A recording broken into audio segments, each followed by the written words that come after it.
বন্ধুরা, আজকে আরও একটা পুরনো রেসিপি তোমাদেরকে শেয়ার করছি।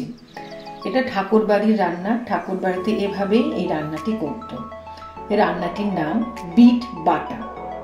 এখানে আমি বড় বড় 8টা বিট নিয়েছিলাম, তাকে ছাড়িয়ে সেদ্ধ করে নিয়েছি। তোমরা জানো যে বিট খুব শক্ত হয়, তাই 7টা সিটি দিয়েছি আমি। দিয়ে সেদ্ধ করে ঠান্ডা হয়ে যাবার পর ভালো করে বেটে নিয়েছি। এইখানে আমি একটা পেস্ট বানিয়েছি। এটা হচ্ছে বড় চামচে 8 চামচ পোস্ত নিয়েছি, আর সর্ষে নিয়েছি 1 চামচ, আর 4টে কাঁচা লঙ্কা, সামান্য নুন দিয়ে ভালো করে একটা পোস্ত, সর্ষে, কাঁচা লঙ্কা দিয়ে একটা পেস্ট বানিয়েছি। এখানে আমি 4 পলার একটু বেশি সর্ষের তেল নিয়েছি, আর আমি নুন দিয়েছি। আর এখানে আমি 10 কোয়া মতন রসুন ছাড়িয়ে কুচি করে নিয়েছি। তেলটা গরম হবে, আমি রসুন কুচি দেব। রসুন কুচি দেওয়ার পর আমি পোস্ত, সর্ষে, লঙ্কা বাটার পেস্টটা দেব। তেল গরম হয়ে গেছে, আমি রসুনটা দিয়ে দিচ্ছি। বিট সেদ্ধ করে যে জলটা থাকবে সেটা অবশ্যই তোমরা অন্য কাজেও ব্যবহার করতে পারো এবং খেতেও পারো।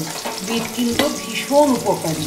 তবে যাদের সুগার আছে কিংবা কিডনির প্রবলেম আছে, ডাক্তারের পরামর্শ যা দিয়েছেন সেই মেনেই তোমরা করবে। সেক্ষেত্রে জলটা হয়তো ফেলে দিতে হবে, কিন্তু সাধারণত বাড়িতে যদি খাবার মতন কেউ থাকেন তাহলে অবশ্যই বিটের যে রসটাই তো বেরিয়ে যায়, ওটা কিন্তু ভীষণ উপকার। একটু ভাজা ভাজা হলে আমি পোস্ত, সর্ষের পেস্টটা দিয়ে দেবো। ঝাল, নুন, মিষ্টি তোমাদের কোয়ান্টিটি এবং টেস্ট অনুযায়ী দেবে। আমি এই পেস্টটা দিয়ে দিচ্ছি, সবটাই যাবে কিন্তু। যখনই করবে তখনই সর্ষের তেলে করবে এবং পোস্তর পরিমাণটা একটু বেশিই দেবে। এটা কিন্তু খুব উপাদেয় হয়। ঠাকুরবাড়ির এমন একটি কালচার ছিল, তারা বিভিন্ন সময় বিভিন্ন জন আর কি নানা রকম জিনিস নিয়ে এক্সপেরিমেন্ট করে গেছেন। আমাদের বাংলার রান্নাই, মানে বাংলার সবজি রান্না সবটা নিয়েই ওনার এক্সপেরিমেন্ট করে গেছেন। সেরকমই এর একটি রান্না হলো বিট বাটা।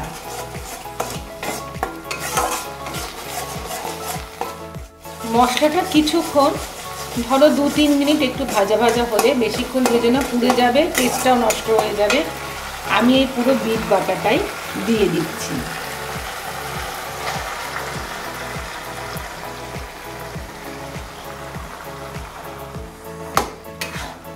খুব ভালো করে এটা আমি নাড়িয়ে নেব।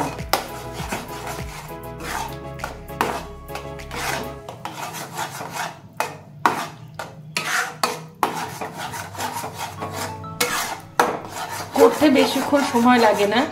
যদি মনে করো করবে, একটু শুধু চিন্তা করে নিও। কেউ চাইলে এই সেদ্ধ বিটের সঙ্গেও তোমরা লঙ্কা, পোস্ত, সর্ষে একসঙ্গে বেটে নিতে পারো। খুব ভালো করে আমি নাড়াবো।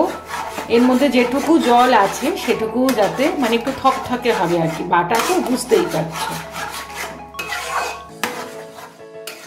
গ্যাসের ফ্লেমটা আমি হাই করে প্রায় 10 মিনিটের ওপর আমি এটাকে নাড়ছিলাম। যত টাইট হবে, মানে যত তুমি এর মধ্যে যে জল ভাবটা যত মেরে নিতে পারবো তত টেস্টি হবে। এখন আমার কিছুটা আছে, তো আমি কি করব, আমি আরও 10 থেকে 15 মিনিটের মতন জলটা টানাবার জন্য আমি একটু ঢাকা দিয়ে দেবো। মাঝখানে এসে দেখে যেতে হবে যাতে কড়াইয়ে ধরে না যায়। আমি 10 থেকে 15 মিনিটের মতো ঢাকা দিয়ে দিচ্ছি, মানে মাঝখানে এসে দেখে যাব। যদি জল কমে যায়, মানে রসটা কমে যায়, তো আমি সেটা রান্নার পরবর্তী স্টেপটা বলে দেবো।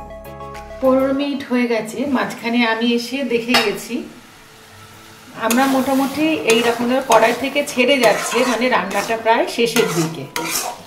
তোমরা যদি চাও আরও টানাতে পারো, যত টানাবে তত খেতেও ভালো লাগবে। এবারে যেটা করব, কিছুটা ধনে পাতা আমি কুচিয়ে রেখেছিলাম, ওপরে একটু দিয়ে দেব।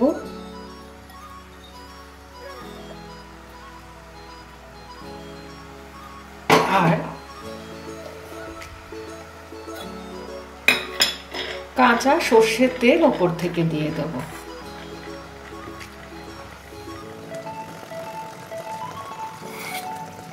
দিয়ে ঢাকা দিয়ে দেবো যাতে গন্ধটা না বেরিয়ে যায়।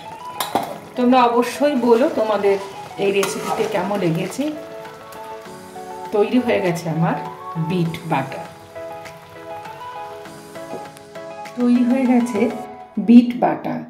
অবশ্যই তোমরা বলবে তোমাদের কেমন লেগেছে। এটাও একটা পুরোনো দিনের রান্না, তোমাদেরকে শেয়ার করলাম। কমেন্টে করতে কিন্তু ভুল করো না।